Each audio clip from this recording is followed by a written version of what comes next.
you think Kevin McCarthy's lukewarm in calling for his resignation because he holds such a slim majority in the House? Absolutely. I mean, George Santos was the defining vote for the Republican package, that they passed last week, and so having a loyal stooge is politically expedient for Kevin McCarthy. But at the end of the day, this is not political. If Santos gets thrown out and there's a special election, a Republican or a Democrat is going to win. Whichever party wins is not important. What's important is that people in my district will have a functioning member of Congress.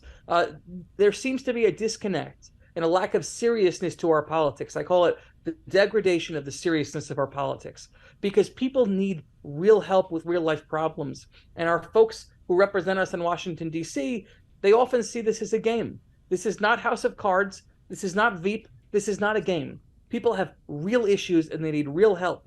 And every day George Santos is in Congress, it's another day my constituents are hurting and not getting the representation they deserve. Speaking of that representation, you're actually running for the seat that George Santos currently fills. So what do you think is next?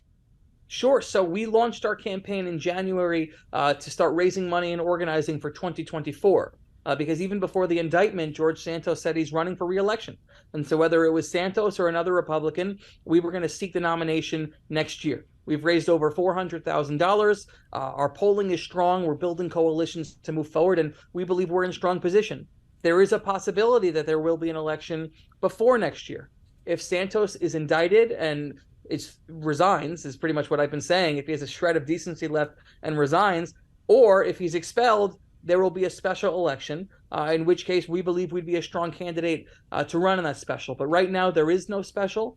Right now, he still remains a member of Congress, and so we're going to continue to campaign and organize to be the Democratic nominee in 2024. You released a statement right after the news of the indictment came to light, and I want to read part of it to you because it really stuck out to me. You said this: "If Santos is not removed, it sends a dark message about the state of our democratic system." What do you think that message is? The message is that some people are above the law. That is such a dangerous message to send to people in the United States. If any private citizen did what George Santos did, they would be fired immediately and likely prosecuted and wound up in jail. But the fact that George Santos, because he's a member of Congress, gets special dispensation and gets protection from Kevin McCarthy, it sends a dark message that politicians, some of them, are above the law.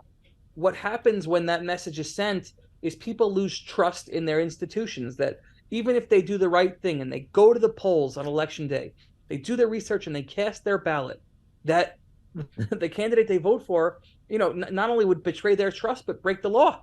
And the fact that they wouldn't be held accountable immediately, it degrades trust that our institutions are working. America is the greatest democracy on earth, but sometimes we don't act like it. And if George Santos isn't expelled, it's one of those sad instances.